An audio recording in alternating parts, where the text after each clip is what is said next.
வனாந்தரத்திலே கூப்பிடுகிற சத்தம். அவர் யாரு? வனாந்தரத்துல இருந்து கூப்பிட்டவர் யோவான் ஸ்நானகன். இப்போ இவரை குறித்து நம்ம பார்க்கும்போது இயேசுவுக்கு எப்படி தீர்க்க தரிசனமாக முன்னறிவிக்கப்பட்டதோ அதே போல நம்ம இவரை பற்றியும் பார்க்க முடிகிறது. எங்க பழைய ஏற்பாட்டு தீர்க்க தரிசன புஸ்தகத்திலே அவரை குறித்து நம்ம இந்த பகுதியில பார்க்கிறோம், ஏசாயால.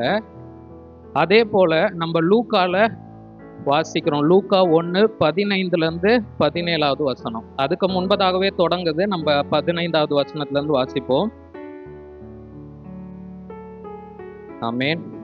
இவனை குறித்து தூதன் சொல்ற காரியத்தை நம்ம பார்க்கிறோம். அதுல 2 செய்ய மாட்டான்ற காரியத்தை பார்க்கிறோம்.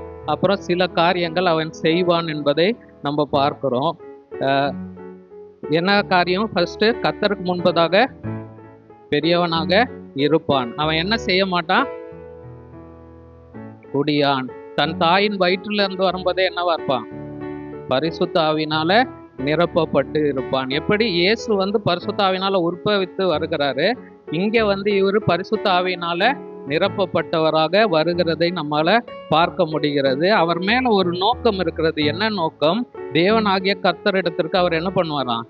ஜனங்களை திருப்புகிறவராக இருப்பார். இந்த நாளிலும் நமக்கு இந்த ஒரு தலைப்பு இல்லைன்னா நமக்கான ஒரு நோக்கம் என்பதை நம்ம புரிந்து கொள்வதற்காக தேவனாகிய கர்த்தரிடத்திற்கு நம்ம என்ன பண்ணணும்? மற்றவர்களை திருப்புகிறவர்களாக மாற வேண்டும். நம்ம எளிதாக புரிந்து கொள்வதற்கு ஒரு காரியம், நம்மளுக்கு சிம்பிளா 2 கோல். எப்படி மிஷன் ஸ்டேட்மெண்ட் சொன்னோம், அதாவது விஷன் ஸ்டேட்மெண்ட் மாதிரி என்னது? நமக்கு 2 விஷயம். ஒன்று, ஆண்டவர் நம்மை ரட்சித்து கொண்டார், நமக்கு இயேசு யாருன்னு தெரியும், இயேசுவை நாம் ஏற்றுக்கொண்டோம். இப்போ நமக்கு 2 இருக்கு. ஒன்று நம்ம என்ன பண்ணணும்? அவருடைய வார்த்தையில பலப்பட்டு அவருக்காக அவரை சந்திக்க நம்ம என்ன பண்ணோம்? நம்மை நாமே தயார்படுத்தி கொள்ள வேண்டும். எப்பொழுது அவர் வந்தாலும் போறதுக்கு நம்ம என்ன பண்ணோம்? ரெடியா இருக்கணும். 2வது காரியம், நம்ம என்ன பண்ணணும்? மற்றவர்களை அவருக்கு நேராக திருப்புகிறவர்களாக நாம் மாற வேண்டும். அப்ப நம்மளுக்கு இருக்க ஸ்டேட்மெண்ட் சிம்பிள். நம்ம என்னது? நம்மை நாமே ஆயத்தப்படுத்தி கொள்ள வேண்டும், மற்றவர்களை ஆண்டவருக்கு நேராக என்ன பண்ணணும்? திருப்பணும். இங்க இவரு யோவான் ஸ்நானகன் வரும்போதும் அவருக்கு கொடுத்த விஷயம் என்னது? இயேசு வரப்போறாரு, அவருக்கு முன்னாடி இவர் என்ன பண்றாரு? அவருக்கான வழியை ஆயத்தப்படுத்துவதற்காக அனுப்பப்பட்டவராக நம்ம பார்க்கிறோம். அப்ப என்ன பண்ணுவாரு? அவர் இயேசுவுக்கு முன்பதாக நடந்து செல்றார், வழியை ஆயத்தப்படுத்துகிறார், அதன் மூலமாக இயேசு வருகிறார். இது இயேசுவினுடைய எத்தனாவது வருகை? முதலாவது அவர் மாம்சத்துல உலகத்துக்கு வந்த காரியம். இப்போ நம்மளுக்கு இருக்க காரியம் என்னது? நம்மளுக்கும் அதே ஒரு கோல் இருக்கு. நம்மளும் ஆத்துமாக்களை இயேசுக்கு நேராக திருப்பணும். நாமும் வழியை ஆயத்தப்படுத்த வேண்டும். எதற்காக? மீண்டுமா இயேசு வரப்போகிறார். அதற்கு நாம் என்ன பண்ணணும்? நாமும் ஆயத்தமாகணும், பிறரையும் ஆண்டவருக்கு நேராக ஆயத்தப்படுத்த வேண்டும். அப்போ எப்படி இங்க யோவான் ஸ்நானகனுக்கு ஒரு நோக்கத்தோட தேவன் அந்த காரியத்தை அவருடைய வாழ்க்கையில வைக்கிறாரோ, அதே போல நாம் ஒவ்வொருவருக்கும் என்ன இருக்குது? ஒரு விஷன் ஸ்டேட்மெண்ட் இருக்கு, அதாவது ஒரு நோக்கம் இருக்கிறது. அதை எப்படி செயல்படுத்த வேண்டும் என்று யார் நமக்கு உதவி செய்வார்? ஆவியானவர் நமக்கு உதவி செய்வார். இங்க பார்க்கிறோம், அவன் என்னது? வயிற்றுல இருக்கும் போதே ஆவியானவர்னால நிரப்பப்பட்டு வருகிறதை பார்க்கிறோம்.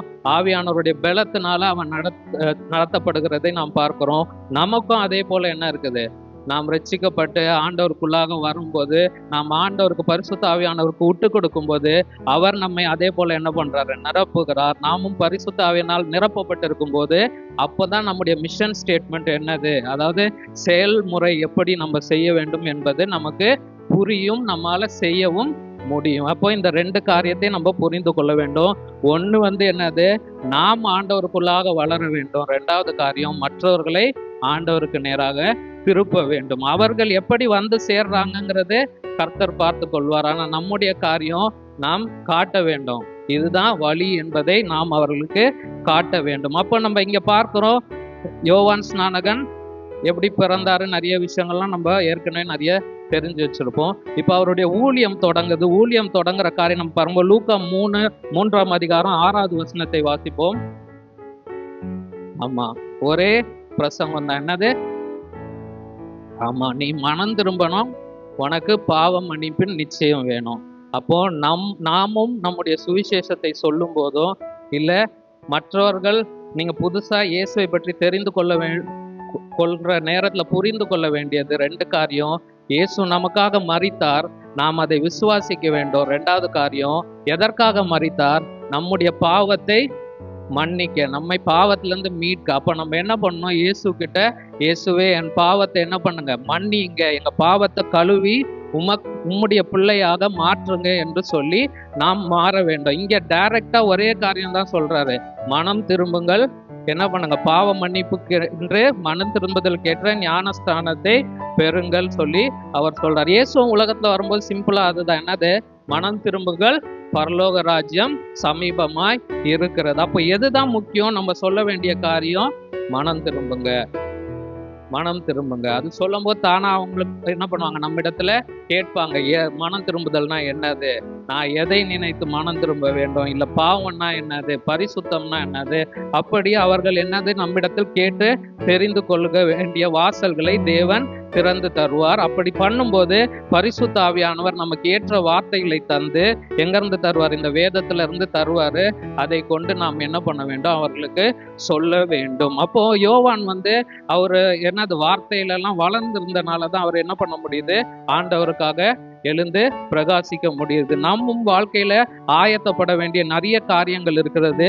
அது முக்கியமாக தேவை ஆண்டவருடைய வார்த்தை. நம்ம மத்தேயு 3ஆம் அதிகாரத்துல பார்க்கும் போதும் இதே போல யோவானை குறித்து சொல்லுகிற காரியம், கர்த்தருக்கு வழியை ஆயத்தப்படுத்துங்கள், அவருக்கு பாதையை செவ்வை பண்ணுங்கள் என்று வனாந்திரத்துல கூப்பிடுகிற சத்தம். ஏசாயால வாசிச்சது போல அவர் வந்ததுல 2 விஷயம், கர்த்தருக்கு வழியை ஆயத்தப்படுத்துகிறார், அதை செவ்வைப்படுத்துகிறார். அதுதான் நோக்கமாக இருக்கிறது. இப்போ 1வது காரியம், நமக்கு அப்போ தேவன் தருகிற ஒரு மிஷன் என்னது? மற்றவர்களை அவருக்கு நேராக நாம் என்ன செய்ய வேண்டும்? திருப்ப வேண்டும். அந்த காரியத்தை குறித்து நம்ம சில விஷயங்களை நம்ம தியானிக்க போகிறோம். அப்போ ஆயத்தப்படுத்துகிறது என்றால் என்ன? ஆயத்தத்துக்கு நேராக அவங்கள நம்ம கொண்டு போனோம். அவர்களும் என்ன பண்ண, எப்பவுமே ரெடி அப்படின்னு சொல்லுவாங்கல்ல. ரெடினா என்னது? இப்போ நம்ம எங்கேயாவது வெளியில போறோம், அப்போ நான் ரெடின்னு சொல்லிட்டேன்னா என்னது, அதுக்கப்புறம் எனக்கு வேற வேலை இல்லை, நம்ம என்னது வெளியில போக வேண்டியது. அப்போ அது போல நம்முடைய சூழ்நிலைகள் நமக்கு இப்போ முழுமையாக இருக்க வேண்டும். அப்போ முதல் காரியம், நான் இப்ப ஏற்கனவே சொன்னது போல, யோவான் தன்னுடைய பணியை எதற்காக செய்தான்? இயேசு முதலாவது இந்த பூமிக்கு மாம்சத்துல வருவதற்காக அவன் ஆயத்தம் பண்ண தன்னுடைய பணியை செய்தான். நம்ம எல்லாருக்கும் இருக்கிற பணி, ஆண்டவர் மீண்டுமாய் வரப்போகிறார். அதற்குள்ளாக நம்ம என்ன பண்ணோம்? எவ்வளோ ஆத்துமாக்களை முடியுமோ அவருடைய சத்தியத்தை அவர்களுக்கு நம்ம என்ன பண்ண வேண்டும்? சொல்ல வேண்டும். அதுதான் நம்முடைய நோக்கமா இருக்கிறது. அது நமக்கு எல்லாம் தெரிந்த வசனம், மத்தேயு 28:19-20 சொல்லப்பட்டு இருக்கிறது. அங்க என்னது? சகல ஜாதிகளையும் சீஷராக்கி அவர்களுக்கு என்ன பண்ணணும்? ஞான ஸ்நானம் கொடுக்கணும். அதே போலதான் யோவான் ஸ்நானம்னு பாக்குறேன். என்ன சொல்றான்? சுவிசேஷத்தை அறிவிக்கிறான். அறிவித்து விட்டு அவர்களுக்கு என்ன பண்றான்? யோர்தான் நதியில ஞான ஸ்நானம் கொடுக்கிறதை பார்க்கிறோம். நமக்கும் என்னது, நாமும் அதே போல ஆண்டவரை ஏற்றுக்கொண்டு ஞான ஸ்நானம் பெற்றிருக்கிறோம். அடுத்து மற்றவர்களுக்கும் இயேசு யார் என்பதை நாம் என்ன பண்ணோம்? அறிவிக்க வேண்டும். அவர்களையும் ஞான ஸ்நானத்துக்கு நேராக வழி நடத்த வேண்டும். அதுக்கப்புறம் என்ன விஷயம் முக்கியமானது? நான் கட்டளையிட்ட யாவையும் என்ன பண்ணோம்? அவர்கள் கை கொள்ள வேண்டும். அப்ப இதெல்லாமே நம்ம அடுத்தவர்களுக்குன்னு பார்க்கும்போது அது நமக்கும் என்னவா இருக்குது? நமக்கும் அப்ளிகபிளா இருக்குது. நாமும் அதை செய்ய கடமைப்பட்டிருக்கோம். அப்ப நம்மளும் என்ன பண்ணோம்? வசனத்துல போதிக்கப்பட்டவர்களாக இருக்க வேண்டும். அப்போதான் நம்ம அடுத்தவர்களுக்கு என்ன பண்ண முடியும்? சொல்ல முடியும். இந்த எல்லா பயணத்திலையும், இந்த மிஷன் ஸ்டேட்மெண்ட்ல, ஆபீஸ்ல உங்ககிட்ட ஒருவேளை என்ன பண்ணிடுவாங்க, வேலை செய்யற இடத்துல இது போல திட்டங்கள் சொல்லி நீங்க என்ன பண்ணுங்க, இதை அச்சீவ் பண்ணிட்டு வாங்க அப்படின்னு சொல்லிடுவாங்க. ஆனா நம்முடைய இயேசு என்ன சொல்றாரு? நான் உங்க கூடவே இருக்கிறேன். என்ன சொல்றாரு? நம்ம அதே பகுதியில பார்க்கிறோம், இதோ உலகத்தின் முடிவு பரியந்தம் சகல நாட்களிலும் நான் உங்களுடனே கூட இருக்கிறேன் என்று சொல்லுகிறார். அப்போ நமக்கு ஒரு நோக்கத்தை தந்திருக்கிறார். அதை எப்படி செயல்படுத்த வேண்டும் என்று ஆவியானவர் மூலமா, இந்த வார்த்தையின் மூலமா நம்மை நடத்துகிறார். அதுக்கு அடிஷ்னலா என்ன சொல்றாரு? நானும் என்னதான் பண்றேன்? உன் கூட தான் இருக்கிறேன்னு சொல்லிட்டு. அப்ப எவ்வளவு லகுவான விஷயம் பாருங்க. அப்போ நம்மளுடைய கிறிஸ்தவ பயணம் பார்த்தீங்கன்னா, இப்போ அந்த பாவ பாரத்தை நம்ம சுமந்து கொண்டு ஆண்டவர் இடத்துல வரோம். அதை நீங்க அப்படியே கண்கள்ல பார்த்து, அதாவது இமேஜின் பண்ணி யோசிச்சு பார்த்தீங்கன்னா தெரியும். சிலுவைக்கு நேராக நாம் நம்முடைய பாரங்களை கொண்டு வரோம். பாவ மன்னிப்பு பெற்று அந்த பாரம் நம்மை விட்டு நீங்கி போது, அங்கேருந்து நம்ம அப்படியே ஜாலியாக ஓடி போயிடல.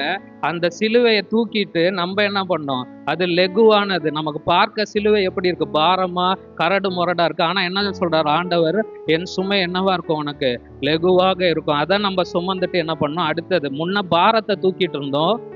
அது பாவம். வெளியில உள்ள மக்களுக்கு என்ன இருக்குது, அது ரொம்ப அழகா இருக்குது, ரொம்ப ஜாலியா இருக்குது. ஆனா அது ஒரு என்னது, பாரம்.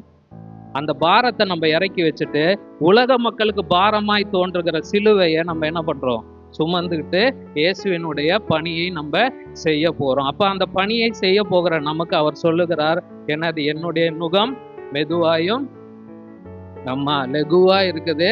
நீ என்ன பண்ணு, என்கிட்ட கத்துக்கிட்டு நீ என்ன பண்ணுவோம், சிலுவை எடுத்துட்டு நட, நான் என்ன பண்றேன், உன் கூட இருக்கன்னு சொல்றாரு. இங்க நம்ம யோவானை பார்க்கும்போது அவருடைய வாழ்க்கையில் உள்ள சில காரியங்களை பார்க்கிறோம். நாம் செயல்பட எந்த ஒரு இடமோ மேடையோ நமக்கு தேவை இல்லை.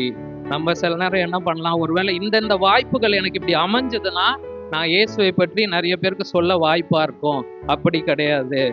இங்கே நம்ம பார்க்கிறோம், யோவான் என்ன பண்றார், லூக்கா 3:5 பார்க்கும்போது, மாம்சமான யாவரும் தேவனுடைய ரட்சிப்பை காண்பார்கள் என்று வனாந்திரத்திலே கூப்பிடுகிறவனுடைய சத்தம். அவர் எங்க இருக்காரு, வனாந்திரத்துல இருக்கிறாரு.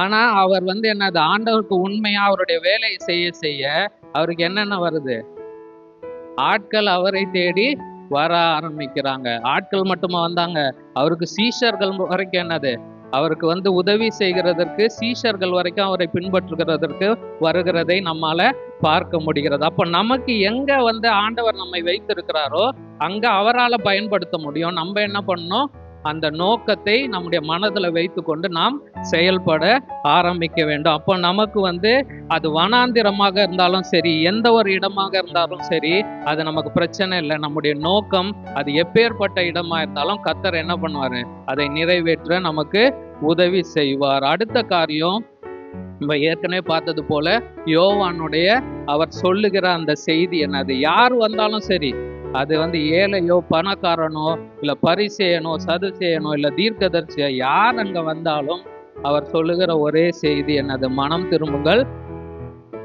பரலோக ராஜ்யம் சமீபமாய் இருக்கிறது என்பதே அவருடைய பிரசங்கமாக இருக்கிறது. ரெண்டாவது காரியம் அவர் சொல்றது, முதல் காரியம் நீங்க மனம் திரும்புங்க, ரெண்டாவது காரியம் மனம் திரும்புதலுக்கு ஏற்ற கனிகளை கொடுங்கள். மூன்றாவது காரியம் அவர் சொல்றது எவ்வளவு சிம்பிளா முடிச்சிட்டார் பாருங்க. ஃபர்ஸ்ட் காரியம் அவர் சொல்றது மனம் திரும்புங்கள், பரலோக ராஜ்யம் சமீபமா இருக்கிறது. ரெண்டாவது காரியம் அவர் சிம்பிளா சொல்றது, நீ மனம் திரும்ப திரும்ப என்ன பண்ணணும், கனிகள் கொடுக்க ஆரம்பிக்கணும். மூணாவது காரியம், ஒருவேளை இப்பொழுதே என்னது 10வது மத்தேயு 3:10, இப்பொழுதே கோடாரியானது மரங்களின் வேர் அருகே வைத்திருக்கிறது, ஆகையால் நல்ல கனி கொடாத மரம் எல்லாம் வெட்டுண்டு அக்கினியில் போடப்படும். சிம்பிளா சத்தியத்தை அவர் சொல்லி முடிச்சிட்டார். இதுல வேற எந்த விஷயமும் கிடையாது. இந்த மாதிரி நாமும் சுவிசேஷம் சொல்ல வேண்டியது முக்கியமான விஷயம். இயேசு உங்களுக்காக வந்தார், உங்களுக்காக மரித்தார். எதற்காக மரித்தார், நாம் ஆண்டவர் பிதா நம்மை படைத்து நாம் அவரிடத்துல இருந்த என்ன பண்ணிட்டோம், அந்த உறவை முறித்து கொண்டோம். பாவத்தினால கீழ்ப்படியாமைனால அதை மீண்டுமாய் ஒன்று சேர்க்க இயேசு நமக்காக வந்தார். அதுதான் சத்தியம். அவரை ஏற்றுக்கொள்ளும் போது நாம் என்ன பண்றோம், மனம் திரும்புகிறோம். மனம் திரும்பின உடனே எனக்கு எல்லாம் முடிந்தது, நான் இதுக்கப்புறம் என்னது ஒரு எலிஜிபிள் கிளையண்ட் ஆயிட்டேன், அதாவது பரலோகத்திற்கு தகுதி எனக்கு வந்துச்சுன்னு அப்படியே உட்கார்ந்து விடாதபடிக்கு நம்முடைய காரியம் நாம் கனி கொடுக்கிறவர்களாக மாற வேண்டும். கனி கொடுக்கலன்னா என்ன ஆகும்னு சொல்லிட்டு அடுத்து அதையும் சொல்லிட்டாரு. அப்போ நம்ம ரட்சிக்கப்படுகிறோம், ரட்சிக்கப்பட்ட பிறகு நாம் கனி உள்ளவர்களாக நாம் மாற வேண்டும். அதுதான் உண்மையான ஒரு ஆயத்தமாக இருக்கிறது. வெறும் நம்ம ஞாயிற்றுக்கிழமை சபைக்கு வருகிறனாலேயோ இல்லை நம்ம கிறிஸ்தவர்கள் என்று சொல்லுவதனாலேயோ அது ஆயத்தமாக மாறிவிடாது. மாறாக நாம் அவருக்கு கனி கொடுக்கிறவர்களாக மாற வேண்டும். இதுதான் யோவானுடைய அந்த பிரசங்கமாக இருந்தது. அடுத்த காரியம் பாவ மன்னிப்புக்கென்று ஞான ஸ்நானம். அப்போ நீங்க இயேசுவை இன்று யாராவது ஏற்றுக்கொள்ளுகிறவர்களோ நீங்க என்ன பண்ணணும், இயேசு எனக்காக மரித்தார் என்பதை உணர்ந்து நாம் அவரை விசுவாசித்து ஏற்றுக்கொண்டு ஞான ஸ்நானம் பெறுகிறவர்களாக இருக்க வேண்டும்.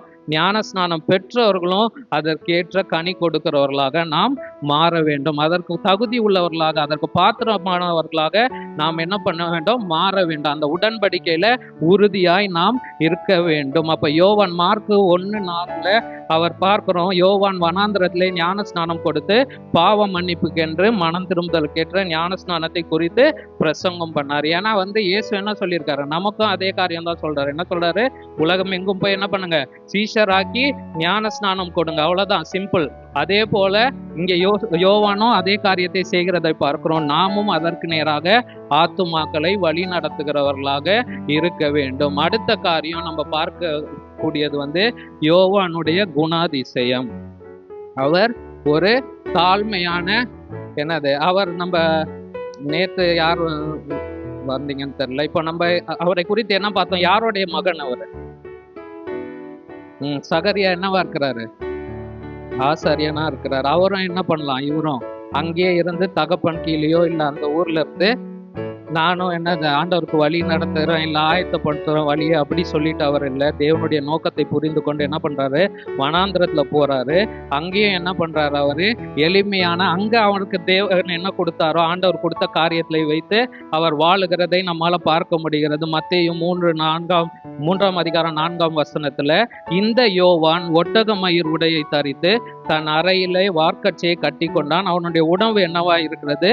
வெட்டுக்கிளியும் காட்டுத்தேனும் அவனுக்கு ஆகாரமாய் இருக்கிறது என்று பார்க்கிறோம். அப்போ தேவன் நாம் அவருக்காக அவருடைய பிள்ளைகளாய் மாறி வரும்போது, அவருடைய பணியை செய்கிறவர்களாக நாம் மாறும்போது, அவர் என்ன நமக்கு தருகிறாரோ அதுல நாம் திருப்தியா இருக்கும்போது தான் நம்ம என்ன பண்ண முடியும்? அவருடைய பணியை செய்ய முடியும். இல்லைன்னா நம்ம மற்ற காரியங்களுக்காகவே நம்ம நேரத்தை செலவிடுகிறதாக மாறி போயிடும். அவரும் ஒருவேளை நினைச்சிருந்தா என்ன பண்ணிருக்கலாம்? அதுக்கான வேலையை செய்து அதற்கான சம்பாத்தியத்தை பார்த்து ஏதாவது ஆயத்தப்படுத்தி இருக்கலாம் காரியங்கள். ஆனா அவர் அப்படி இல்லாதபடிக்கு தனக்கு என்ன இருக்கிறதோ அதை வைத்து அவர் அங்கு வாழுகிறதை நம்மால பார்க்க முடிகிறது. நம்முடைய வாழ்க்கையிலும் யோவான் ஸ்நானகனை போல நம்ம என்ன பண்ணணும்? நம்மை நாமே தாழ்த்தி அவரை பெருக செய்கிறவர்களாக இருக்க வேண்டும். யோவான் 3:30 பார்க்கிறோம், அவர் பெருகவும் நான் சிறுகவும் வேண்டும். அப்ப நம்மை நாமே தாழ்த்தி அவருடைய நாமத்தின் மகிமைக்காக நான் என்ன செய்ய போறேன்? என்னுடைய வாழ்க்கையை ஒரு நோக்கத்தோட அவர் என்னை தெரிந்து கொண்டிருக்கிறார். எனக்கு ஒரு திட்டத்தை அவர் வைத்திருக்கிறார். அப்படி இருக்கும்போது நான் அதற்கு எப்படி செயல்பட முடியும்? அப்போ நான் அவரை சார்ந்து அவரை பற்றி கொண்டு எனக்கு கொடுத்திருக்கிற காரியத்துல நான் திருப்தியாக இருக்கும்போது தான் நான் என்ன செய்ய முடியும்? அவருடைய பணியை நான் உற்சாகமாக செய்ய முடியும். அப்படி இல்லைன்னா நம்ம சோர்ந்து போய்விடுவோம். நம்ம இது இல்லையே அது இல்லையேன்னு வருத்தப்பட்டு கொண்டிருந்தா அவருடைய பணியை நம்மளால என்ன பண்ண முடியாது? நிறைவேற்ற முடியாது. இன்னொன்னு, நம்ம யோவானுடைய குணாதிசயத்தை பார்க்கும்போது அவர் தைரியமாக நிற்கிறதை நம்ம பார்க்கிறோம். இயேசு வந்த பிறகு நம்ம பார்க்கிற காரியம், நமக்கு பயம் நீங்கி தைரியம் எங்க இருந்து வருது? பரிசுத்த ஆவியானவர் மூலமா நமக்கு வருது. யோவானுக்கு அது ஆரம்பத்துல இருந்தே இருக்கு. நம்ம பார்க்கிறோம் அவர் எந்த அளவுக்கு தைரியசாலி. அவர் வருகிற ஜனங்கள் யார் என்பது குறித்து அவருக்கு கவலை இல்லை. அவர் என்ன பண்றாரு? டைரக்டா பேசுறத நம்மால பார்க்க முடிகிற. சத்தியம் என்னவோ அதை சத்தியமாக அவர் பேசுகிறதை நம்மால பார்க்க முடியும். திடீர்னு விரியன் பாம்பு குட்டிகளேன்னு பேசுறாரு. அப்புறம் ஏரோதுக்கு அவர் என்ன பண்றாரு? நீ செய்கிறது தவறு, நீ இது செய்யக்கூடாதுன்னு சொல்லி அவர் சொல்லுகிற காரியத்தை நம்மால பார்க்க முடிகிறது. மத்தேயு 14 அதிகாரம் 3 4 இப்படியாய் சொல்லுகிறது, ஏரோது தன் சகோதரனாகிய பிலிப்புவின் மனைவி ஏரோதியாளின் நிமித்தம் யோவானை பிடித்து கட்டி காவலிலே வைத்திருந்தான் என்று நம்மால பார்க்க முடிகிறது. ஏன்னா அவர் என்ன சொன்னாராம்? நீர் அவளை வைத்துக் கொள்வது நியாயமல்லவென்று.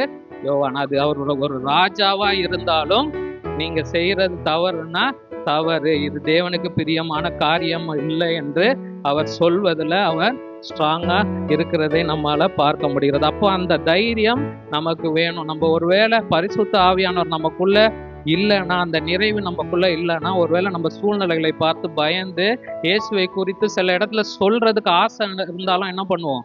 பயந்து இல்லை தயங்கி நம்ம பின்வாங்கி விடும். அப்படி இல்லாமல் இருக்க வேண்டும் என்றால் நாம் பரிசுத்த ஆவியானவருடைய நிறைவுக்காகவும் அவர் தருகிற பலத்துக்காகவும் இன்னும் அதிகமாய் ஜெபிக்க வேண்டும்.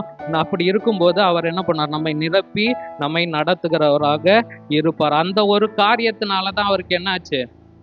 சிறையில அடைக்கவும் பட்டதை நம்மால பார்க்க முடிகிறது. அடுத்து கடைசியாக நம்ம பார்க்கிறது, யோவான் தன்னுடைய பணியை, ஆண்டவர் தந்த அந்த பணியை முடிக்கும் போது அவருக்கான அந்த வெகுமதி, அதாவது என்னது, அந்த ஒரு ரிசல்ட் வருகிறதை நம்மால பார்க்க முடிகிறது. என்ன ரிசல்ட்? நமக்கெல்லாம் என்ன ரிசல்ட் இருக்கும் நம்ம நல்லபடியா ஓடி முடிச்சா? நித்திய ஜீவன் இருக்குது. நம்மை குறித்து ஆண்டவர் சாட்சி கொடுக்கிறதை நம்மால பார்க்க முடியும். இங்க நம்ம பார்க்கிறோம், இயேசு என்ன பண்றாரு, யோவானை குறித்து சாட்சி கொடுக்கிறதை நம்மால பார்க்க முடிகிறது. லூக்கா 7வது அதிகாரம் 24 இருந்து 28வது வசனத்தை நாம் வாசிக்கும் போது, யோவானுடைய தூதர்கள் போன பின்பு அவர் யோவானை குறித்து ஜனங்களுக்கு சொன்னது என்னவென்றால், எதை பார்க்க வனாந்திரத்துக்கு போனீர்கள்? காற்றினால் அசையும் நாணலையோ? அல்லவென்றால் எதை பார்க்க போனீர்கள்? மெல்லிய வஸ்திரம் தரித்த மனுஷனையோ? ஆமா, அலங்கார வஸ்திரம் தரித்து செல்வமாய் வாழுகிறவர்கள் அரசர் மாளிகையில் இருக்கிறார்களே. அப்ப பாருங்க, அங்கேயும் எப்படிதான் இருக்குது, நல்ல வசதி வாய்ப்பு உள்ளவர்கள் இல்ல பெரிய மனுஷர்களை பார்க்க என்ன பண்ணுவாங்க, எல்லாரும் ஆவலா போவாங்க. ஆனா இங்க தேவனுடைய மனிதன் உண்மையாய் ஊழியம் செய்யும் போது அங்க என்ன பார்க்கிறோம், எல்லாரும் தேடி வனாந்திரத்துக்கு போகிறத பார்க்கிறோம். அதை தொடர்ந்து இயேசு என்ன சொல்றாரு, அல்லவென்றால் எதை பார்க்க போனீர்கள்?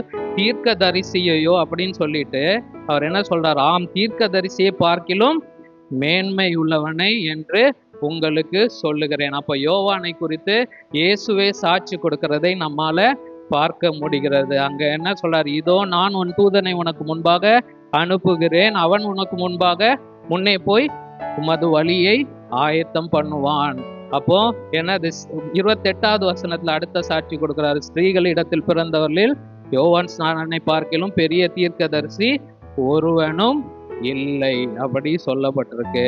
ஆனா ஆண்டவர் எப்படி அங்க யோவானுக்கு வச்ச நோக்கத்தை அவர் நிறைவேற்றி முடித்தாரோ, நமக்கும் அவர் வைத்திருக்கிற அந்த நோக்கத்தை நாம் நிறைவேற்றி முடிக்கும் போது அதுக்கு அடுத்த பகுதியில, ஆகிலும் தேவனுடைய ராஜ்யத்தில் சிறியவனாய் இருக்கிறவன் அவனிலும் பெரியவனாய் இருக்கிறான் என்று உங்களுக்கு சொல்லுகிறேன். அப்ப நாமும் உண்மையாக ஆண்டவர் நமக்கு வைத்திருக்கிற திட்டத்தை நிறைவேற்றி முடிக்கும் போது நாமும் என்ன பண்ண முடியும், கர்த்தர் நம்மை குறித்து உண்மையும் உத்தமும் உள்ள ஊழியக்காரனே என்று சொல்லுகிற வண்ணமாக நாம் சாட்சி பெறுகிறவர்களாக இருக்க முடியும். அப்ப நம்ம பார்க்கக்கூடியது, அதை தொடர்ந்து நம்ம மத்தேயுலயும் ஒரு இடத்துல மத்தேயு 14வது அதிகாரத்துல பார்க்கிறோம், அவன் தேவனுக்காக என்னது, தன்னுடைய அந்த சாட்சியில உறுதியா இருந்ததுனால அவனுடைய மரணம் எப்படியா இருந்தது, தலை வெட்டப்பட்டு அவன் மரித்து போனதை நம்மால பார்க்க முடிகிறது. ஆனா அதுல ஒரு விஷயம் பாருங்க, அந்த ஏரோது 5வது வசனத்துல நம்ம பார்க்கும்போது ஏரோதை குறித்து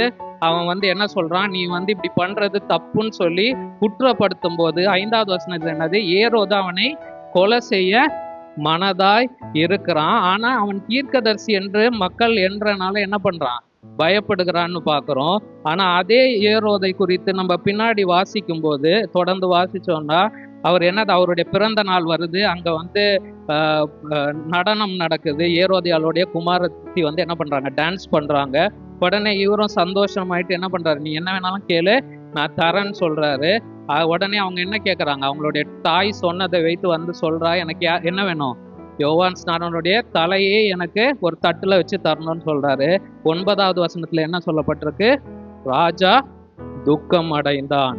அப்போ நம்ம தெரிந்து கொள்ள ஒரு வேண்டிய விஷயம், எதுக்கு அங்க துக்கம் ஆகணும்? அதே 4 வசனத்துக்கு முன்னாடி பார்க்கிறோம், அவன் என்ன பண்றான், கொலை செய்ய மனதுள்ளவனாக இருக்கிறான். ஆனா இங்க நம்ம பார்க்கிறோம், ராஜா துக்கம் அடைந்தான் என்று நம்மால பார்க்க முடிகிறது. நீங்க சத்தியத்துக்காக உறுதியா இருக்கும்போது, ஒருவேளை அப்போ உங்களுடைய நண்பர்களோ இல்ல நம்மை சுற்றி இருக்கிறவர்களோ, நீங்க யார்கிட்ட சுவிசேஷம் சொல்றீங்களோ அவங்க வருத்தப்பட்டாலும் அவங்களுக்கு தெரியும் உள்ளத்துல நீங்க அவர்களை நேசிக்கிறனாலதான் என்ன பண்றீங்க, இந்த காரியத்தை சொல்லுகிறீங்க என்பதை அவர் புரிந்து கொள்வார்கள். அப்படி புரிந்து விட்டாலும் நீங்க என்ன பண்ண தேவையில்ல, கவலைப்பட தேவையில்லை. ஏன்னா நம்ம என்ன பண்றோம், இயேசு சொன்ன காரியத்தை, அவர் நமக்கு கொடுத்த அசைன்மெண்ட்டை நம்ம என்ன பண்றோம், செய்து முடிக்கிறோம். அதனால நம்ம அதாவது இந்த பகுதியில் பார்க்கும்போது ஆண்டவர் என்ன பண்றாரு, மனிதர்களுடைய கண்களில் உங்களுக்கு என்ன பண்ணுவாரு, தயை கொண்டு வருகிறதை நம்மால பார்க்க முடியும். அப்போ இதை தொடர்ந்து நம்ம வாசிக்கும் போது நம்ம பார்க்கிறோம், காவற் கூடத்தில் 10வது வசனத்துல யோவானை என்ன பண்றாங்க, சிறைச்சேதம் பண்ணி விடுகிறார்கள். அதுக்கப்புறம் என்ன பண்றாங்க, அவருடைய உடலை கொண்டு அவர்களுடைய சீஷர்கள் அடக்கம் பண்ணுவதை நம்மால பார்க்க முடிகிறது. இப்போ யோவான் ஸ்நானனை குறித்து நம்ம பார்த்த பகுதியில எவ்வளோ அழகா இருக்குது பாருங்க. அவளை குறித்து பல ஆண்டுகளுக்கு முன்பதாகவே முதலாவது தீர்க்க தரிசனம் அறிவிக்கப்படுகிறது. அதுக்கப்புறம் அவர்களுடைய பெற்றோரிடத்துல இந்த பிள்ளைகளுடைய நோக்கம் என்ன என்பதை சொல்லப்படுகிறது. ஸோ இந்த இடத்துல நான் ஒரு காரியம் உங்களுக்கு சொல்ல விரும்புகிறேன். உங்கள் பிள்ளைகளை குறித்து முதலாவது உங்களை குறித்து ஆண்டவர் ஒரு நோக்கமும் திட்டமும் வைத்திருக்கிறார். அதை புரிந்து கொள்ளுங்கள், அதை செயல்படுத்த வாஞ்சியுங்கள். அதுவே உங்கள் நோக்கமாக மாறட்டும். ரெண்டாவது காரியம், உங்களுடைய பிள்ளைகளை குறித்தும் ஆண்டவர் ஒரு நோக்கத்தையும் திட்டத்தையும் வைத்திருக்கிறார். அதையும் நம்ம என்ன பண்ணோம், புரிந்து கொண்டு அதற்காக செயல்பட வேண்டும். அவர் மற்ற உலகத்துல உள்ள காரியத்துக்கு தேவைகள் எல்லாம் அவர் சந்திக்கிறேன்னு சொல்லிட்டாரு. ஆவிக்குரிய காரியத்துல நம்மளுடைய முக்கியமான மிஷனரி பணி என்னது, நம்முடைய பிள்ளைகளையும் நம்முடைய குடும்பத்தையும் ஆண்டவருக்கு நேராக திருப்ப வேண்டும். எப்படி யோவான் ஸ்நானகன் ஆண்டவருக்கு நேராக, இயேசுவுக்கு நேராக மக்களை திருப்ப வந்தாரோ, அதே போல நாமும் நம்முடைய குடும்பத்தில் உள்ளவர்களை, நம்முடைய பிள்ளைகளை ஆண்டவருக்கு நேராக திருப்ப வேண்டும். அதுதான் நம்மளுடைய ஃபர்ஸ்ட் நோக்கமா இருக்கணும். மற்ற காரியம்லாம் வந்துடும். நீங்க நல்லா யோசிச்சு பாருங்க. உங்களுடைய பிள்ளைகளுக்கு நன்மை செய்ய வேண்டும் என்று நீங்க என்ன செஞ்சாலும் அவர்களை நீங்கள் திருப்தி செய்ய முடியாது. இன்னைக்கு ஒருவேளை அவன் சந்தோஷமா இருந்தாலும் அந்த பிள்ளைகள் நாளைக்கு வளரும் போது உங்களை கேள்வி கேட்க தான் செய்வாங்க, இல்லை உங்களை குற்றப்படுத்த தான் செய்வாங்க. நீங்க அதை குறித்து கவலைப்படாம அதுக்கு மாறாக எதையோ நம்ம அவங்களுக்கு தரதுக்கு, அதற்கு பதிலாக நம்ம என்னது, ஆண்டவர் நம்ம கொடுத்த ஒரு நோக்கம், ஒரு அசைன்மெண்ட், ஒரு ஒரு மிஷன், அதை நம்ம என்ன பண்ணணும், செயல்படுத்தணும். நம்ம பிள்ளைங்களுக்கு சிறு வயதுல இருந்தே என்ன பண்ணுங்க, இதுதான் நோக்கம், மற்றதெல்லாமே சைடான காரியம் அப்படின்னு சொல்லி நீங்க அவங்களுக்கு ஊட்டிகிட்டே இருங்க. பெரியவர்கள் ஆகும் போதும் அவர்கள் ஆண்டவரை பற்றி கொள்வார்கள். ஒருவேளை நம்ம இப்போதான் ரட்சிக்கப்பட்டிருக்கோம் என்றாலும் நம்முடைய பிள்ளைகளுக்காக நீங்க என்ன பண்ணுங்க, அதிகமா ஜெபம் பண்ணணும். பெற்றோர்களுக்கு அது முக்கியமான காரியம். நம்ம அதிகமா எவ்வளவா நம்ம பிள்ளைகளுக்காக ஜெபம் பண்றோமோ, ஒரு காரியம் ஜெபம் பண்ணணும், இன்னொன்னு ஆக்ஷன்ல என்ன பண்ணணும், அவர்களுக்கு சத்தியத்தை சொல்லி கொண்டே இருக்க வேண்டும். அப்பொழுது நாம் என்ன பண்ண முடியும், அவர்களை ஆண்டவருக்கு நேராக திருப்ப முடியும். அடுத்து நம்மை சுற்றி இருக்கிற ஜனங்களுக்கு, உங்க நண்பர்களுக்கோ சரி மற்றவர்களுக்கோ என்ன பண்ணணும், நீங்க பாரபட்சம் பார்க்காம, அது ஒரு ராஜா கேட்டகரியில இருந்தாலும் சரி, இல்லை ஒரு ஏழ்மையான கேட்டகரியில இருந்தாலும் சரி, அவர்களுக்கு சத்தியத்தை சொல்லி அவர்களை ஆண்டவருக்கு நேராக திருப்ப வேண்டும். அப்ப நம்ம இன்னைக்கு பார்த்த காரியத்துல யோவானை குறித்து பார்க்கும்போது, அவர் இயேசுனுடைய முதலாம் வருகைக்கு மக்களை ஆயத்தப்படுத்தினாரு. நம்முடைய காரியம் ஆண்டவருடைய இரண்டாம் வருகைக்கு நாம் மக்களை ஆயத்தப்படுத்த வேண்டும், நாமும் ஆயத்தப்பட வேண்டும். ரெண்டாவது காரியம், அவர் மனம் திரும்புதலுக்காக ஜனங்களுக்கு என்ன பண்ணாரு, போதித்தாரு. நம்ம மனம் திரும்புதல் இன்னும் அடிஷ்னலா என்னது, பரிசுத்தமாக்கப்படுதலுக்காகவும் நம்ம என்ன பண்ணோம், அவர்களை ஆண்டவருக்கு நேராக வழி நடத்த வேண்டும். இன்னொன்று தைரியமாக அவர் சுவிசேஷத்தை பிரசங்கம் பண்ணினார். நம்ம தைரியமாகவும் பிரசங்கம் பண்ணோம், அன்போடையும் அவர்களுக்கு என்ன பண்ணோம், ஆண்டவருடைய சத்தியத்தை கொண்டு செல்ல வேண்டும். அடுத்து அவருடைய வாழ்க்கை எளிமையான முறையில் இருந்தது. நாமும் எளிமையாக என்ன பண்றது, அதிகமாக நம்ம மேலான காரியத்தை நாடுகிறவர்களாக, அவரை பெருக பண்ணுகிறவர்களாக காணப்பட்டு நாம் பரிசுத்தமாய், நாம் திருப்தி உள்ளவர்களாய் வாழுவோமானால் இன்னும் நம்ம ஆண்டவருக்காக செய்ய நமக்கு இன்னும் திராணியும் நேரமும் இன்னும் அதிகமாக கிடைக்கும். கடைசியான காரியம், முக்கியமான காரியம், அவர் இயேசுவுக்கு நேராக என்ன பண்ணாரு, மக்களை திருப்புகிறதை நம்மால பார்க்க முடிந்தது. நாமும் எல்லா காரியத்திலையும் எங்கேயும் நம்மை மகிமைப்படுத்தவோ இல்லை நம்மை பெருமைப்படுத்தி கொள்ளவோ காரியங்களை செய்யாமல், மாறாக நாம் என்ன பண்ண வேண்டும், இயேசுவுக்கு நேராக அவர்களை வழி நடத்த வேண்டும். இப்போ நாம் எப்படி ஆயத்தப்பட வேண்டியது, இப்போ மற்றவர்களை எப்படி ஆயத்தப்படுத்த வேண்டும் என்று சில காரியங்களை யோவானுடைய வாழ்க்கை குறித்து பார்த்தோம். நாம் எப்படி ஆயத்தமாக வேண்டும் என்று சில வசனங்களை பார்க்க வேண்டும். நம்முடைய உள்ளம் என்னது, ஆண்டவருக்கு பிரியமாக மாற வேண்டும். சங்கீதம் 51:10 இப்படியாக சொல்லப்பட்டிருக்கிறது, தேவனே சுத்த இருதயத்தை என்னிலே சிருஷ்டியும், நிலைவரமான ஆவியை என் உள்ளத்திலே புதுப்பியும். அப்ப நம்ம என்ன பண்ணோம், ரினியூ ஆகுறது. அதுக்கு தான் நம்ம சபைக்கு வரோம். ஒருவேளை நம்ம நினைக்கலாம், எனக்கு ரட்சிப்பு கிடைச்சிச்சு, எல்லாம் கிடைச்சிச்சு அப்படின்னு சொல்லிட்டு இந்த கோவிட் டைம்ல பார்த்துருப்பீங்க, மக்கள் யாரும் கூடி வராம கொஞ்சம் நாள்ல என்ன ஆயிடும், அப்படியே சபையா எதுக்கு போகணும், இல்லை எதுக்கு அப்படின்னு சொல்லிட்டு கொஞ்சமா விலகி போயிட்டு, சபையா எதுக்குன்னு சொன்னவங்க அடுத்து இயேசுவா எதுக்குன்னு மாறி போயிடும். அப்படியே கொஞ்சமா போயிட்டு என்ன எதுக்கு வாழ்றோன்னே தெரியாம போயிடும். அப்படி இல்லாதபடிக்கு சபை கூடி வருதல் எவ்வளோ முக்கியம்னா, நம்மை நாமே புதுப்பித்து கொள்வதற்கு அது ரொம்ப பிரயோஜனமா இருக்குது. ஒன்று வார்த்தையினால புதுப்பிக்கப்படுகிறதுக்கும், ஆவியினாலும் வல்லமையினால புதுப்பிக்கப்படுவதற்கும். அப்போ தேவனே சுத்த இருதயத்தை என்னிலே சிருஷ்டியும் என்று நம்மளுடைய இருதயம் ஆயத்தமாக வேண்டிய. ரெண்டாவது காரியம் நம்முடைய சிந்தை.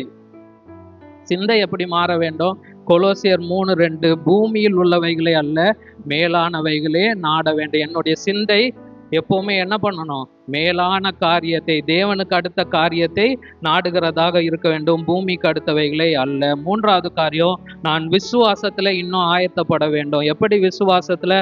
நம்ம எபேசியர் 6வது அதிகாரத்துல நிறைய காரியத்தை பார்க்கிறோம். அதுல நம்ம பார்க்கிற ஒரு விஷயம், வான மண்டலங்களில் உள்ள பொல்லாத ஆவிகளும் சேனைகளோடு, ஆவிகளின் சேனைகளோடு நமக்கு என்ன உண்டு? போராட்டம் உண்டு. அதற்கு நம்ம எதிர்த்து நிற்க என்ன பண்ணுமா? பிராணி உள்ளவர்களாக மாற வேண்டும். அப்ப நம்ம விசுவாசத்துல இன்னும் பெருகிறவர்களாக, வார்த்தையில இன்னும் பெருகிறவர்களாக, ஜபத்துல இன்னும் பெருகிறவர்களாக நாம் மாற வேண்டும். அது நம்ம எபேசியர் பகுதியில நீங்க வீட்டுல போய் 6வது அதிகாரத்தை வாசித்து பாருங்க. அதுல எல்லாம் நம்ம ஆயத்தம் படுகிறவர்களாக காணப்பட வேண்டும். அப்புறம் இன்னொரு காரியம், நம்ம மற்றவர்களுக்கு இயேசுவை குறித்து சொல்லுகிறவர்களாக காணப்பட வேண்டும். அது ஏற்கனவே நம்ம தியானித்தோம். கடைசியான ஒரு காரியம், முக்கியமான காரியம், தேவன் வருவதற்கு, அதாவது அவருடைய வருகைக்கு நாம் ஆயத்தம் உள்ளவர்களாக காணப்பட வேண்டும். மத்தேயு 24:44 சொல்லப்பட்டிருக்கிறது, நீங்கள் நினையாத நாளிகையிலே மனுஷகுமாரன் வருவார், ஆதலால் நீங்கள் ஆயத்தமாய் இருங்கள். ஆமா, நம்ம அங்கங்க கேட்போம். இப்ப கூட போன மாசம்லாம் சில பேர் சொல்லிட்டு இருந்தாங்க, இயேசு என்ன பண்ண போறாரு, இந்த டேட்ல வராரு அப்படின்னு சொல்லிட்டு நிறைய மக்கள் அதையும் நம்பிட்டு என்ன பண்றாங்க, அப்படிலாம் போறாங்க. தெளிவா சொல்லியிருக்கேன், என்னது? நீங்கள் நினையாத நாளிகையிலே மனுஷகுமாரன் வருவார். அப்ப நம்ம எப்பவுமே என்ன பண்ணணும்? ஆயத்தமாக இருக்கணும். அதான் நம்மளுக்கு ஃபர்ஸ்ட் கோலா இருக்குது. அப்படி நம்ம ஆயத்தமானாலே மற்ற காரியத்தை குறித்து நம்மளுக்கு என்ன இருக்காது? கவலையோ பயமோ எதுவுமே இருக்காது. அப்ப நம்ம பார்த்தது, முதலாவது நம்முடைய இருதயத்துல ஆயத்தம் உள்ளவர்களாக இருக்க வேண்டும். அடுத்து சிந்தையில் ஆயத்தமா இருக்க வேண்டும். விசுவாசத்துல ஆயத்தமா பெறுகிறவர்களாக காணப்பட வேண்டும். சுவிசேஷத்தை பிரசங்கிக்கிறவர்கள் ஆயத்தம் உள்ளவர்களாக இருக்க வேண்டும். அப்புறம் இயேசுனுடைய வருகைக்கு நாம் ஆயத்தம் உள்ளவர்களாக இருக்க வேண்டும்.